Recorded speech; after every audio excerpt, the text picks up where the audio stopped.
Assalamu alaikum and hello to my non-Muslim viewers. Today I'm going to be making another video about why there's no death for apostates in Islam. This is going to be part 2 of the video because there's some information. While doing some more research on this topic, I found more information on why apostates cannot be killed according to Islamic sources. So when I made the first video, I didn't know of these information. So I'm gonna make a part 2 video explaining why there's no death for apostates in Islam using Islamic sources. So here we go. The first source, like I said in the first video, is the Quran. Nowhere in the Quran does it say, you know, you should kill apostates in this life. It doesn't say that. So the Quran doesn't say kill apostates in this life, whether they fight you or whether they're peaceful apostates. The Quran never says that. So that's the first and most important piece of evidence is the Quran. If the Quran said kill apostates, regardless of whether they're causing problems or not to the Muslim community, then the critics of Islam would have the ultimate argument against us. They would have a point that, you know, the Quran says kill apostates, so, you know, Islam is a danger to anybody who leaves Islam, but that's false. Nowhere in the Quran does it say kill apostates in this life. So that's the number one rule. That's the number one source we have to look to is the Quran. If the Quran says it, then we Muslims have to follow it. There's no way out. But the Quran doesn't say it. So, you know, that's the first piece of evidence that I'm using.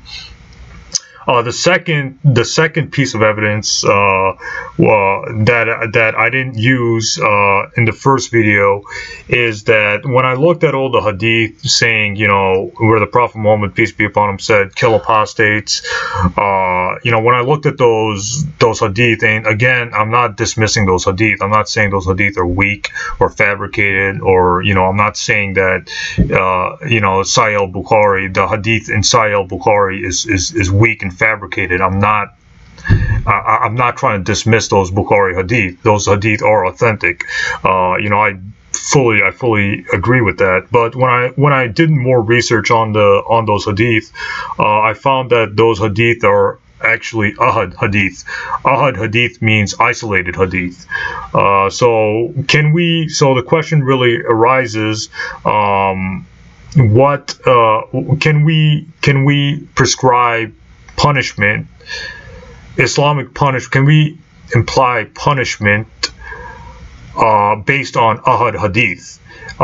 You know, can we Muslims apply, you know, capital punishment, which the Arabic word is had punishments based on ahad hadith? And the answer is no. There's no evidence that you know, there's no evidence that Muslim scholars, early Muslim scholars, you know, the companions of the Prophet Muhammad, you know, there's no evidence that any early Muslims or any early Muslim scholars, or, you know, any modern Muslim scholars say that you can prescribe punishments based on ahad hadith. There's no evidence whatsoever to support that. So that's the second piece of evidence I'm using against killing apostates in Islam, because there's no evidence that you can prescribe capital punishment based on ahad hadith. There's absolutely no evidence to support that whatsoever, based on, you know, early Muslim scholars and modern Muslim scholars. No early Muslim scholar or modern Islamic scholar has supported this. So then what's my third piece of evidence? Well, my third piece of evidence is going back to the Sahih al-Bukhari hadith, where in the Sunan al-Nisa hadith, if you go back to my first video, I cited hadith from both Bukhari and al-Nisa, where the Prophet Muhammad allowed a Bedouin converted to Islam, and then he left Islam and he left Medina, and the Prophet Muhammad let him go. He didn't kill the Bedouin apostate, and he didn't order his companions to kill the Bedouin apostate. So there was an apostate from Islam in the early period of Islam, and that apostate left, and nothing happened to him. The Prophet didn't order his execution or his assassination, and none of the early Muslims, including the companions of the Prophet Muhammad, killed that Bedouin man who left Islam when he left Medina. So there's more evidence that supports that a apostate can just go without any kind of death. We have to read hadith commentators to understand hadith. A lot of critics of Islam just have a very cite Sahih al-Bukhari, Sahih Muslim, Abu Dawud. They'll cite hadith, but they won't cite any kind of hadith commentary by any kind of hadith or Muslim scholar. They'll just randomly take a hadith, throw it out there, and spin their own subjective interpretations of that hadith. And that's not how things work in Islam. You have to look at what the Muslim scholars say about certain things, because Muslim scholars, have, the Prophet Muhammad said, follow Muslim scholars, follow the scholars who come after him. So we have to look at what the scholars in the early generations of Muslims have said about certain Bukhari hadith and Muslim hadith, etc., etc. So anyways, Ibn Hajar and Imam Nawawi in their commentary about the Bedouin who wanted to leave Islam and leave Medina said that Qadi Iyad interpreted that hadith to mean he wanted to leave Islam. So there's early Muslim scholars who have interpreted that hadith of the Bedouin leaving Islam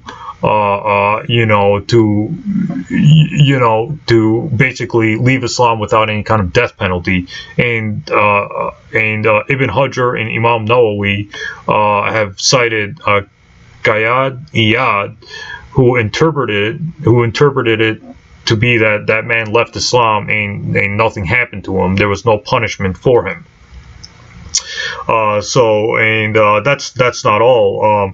The great Umayyad Caliph Umar ibn Abdul Aziz did not view that apostates are to be killed, and this is reported in Al-Musnaf, volume 10, page 171. So, and this was a Muslim scholar, and the Prophet Muhammad said, follow Muslim scholars, follow the scholars who came after him. That's more evidence that you can't kill a peaceful apostate. You can't kill an apostate in Islam, because according to the Prophet Muhammad's example, according to the Quran, and according to early Muslim scholars, none of them believed in the killing of an apostate. And that's not all. There's also an early Maliki scholar by the name of al-Baji, who basically wrote a poem, and in that poem he said that apostasy is a sin which there's no penalty for. So a person who apostates can apostate, and that's a sin, but there's no earthly punishment for it. There's no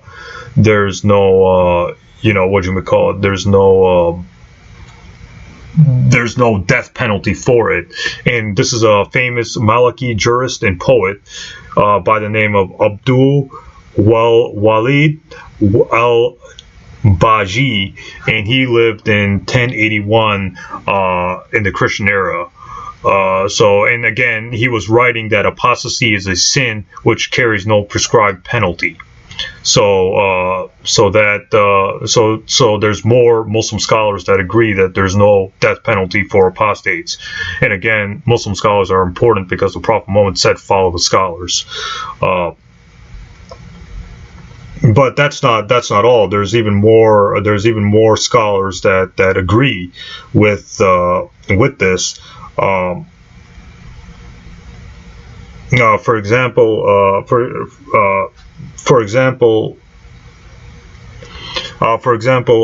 Abu Hayyan in his tafsir of Surah Baqarah, and that's the Quran, chapter 2, verse 256, says that great scholars such as Abu Khalaf and Zamakhshari believed in the freedom of religion.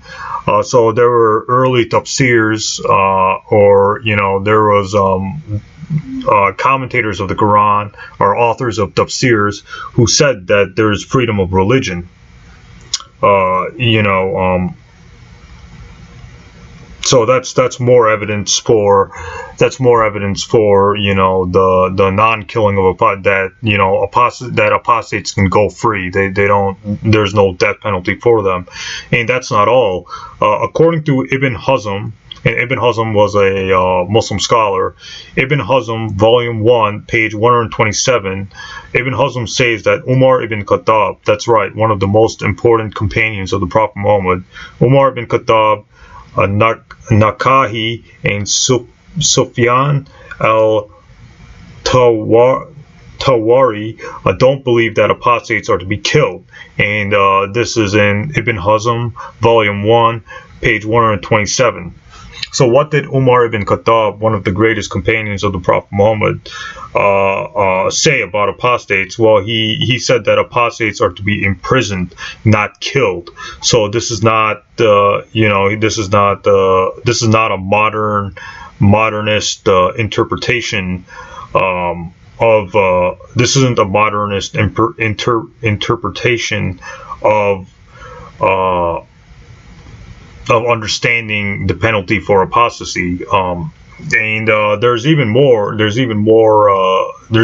support of non-killing apostates, where the Prophet Muhammad, peace be upon him, said that the blood of a Muslim who confesses the blood of a Muslim cannot be killed unless he goes out fighting against God and His Messenger.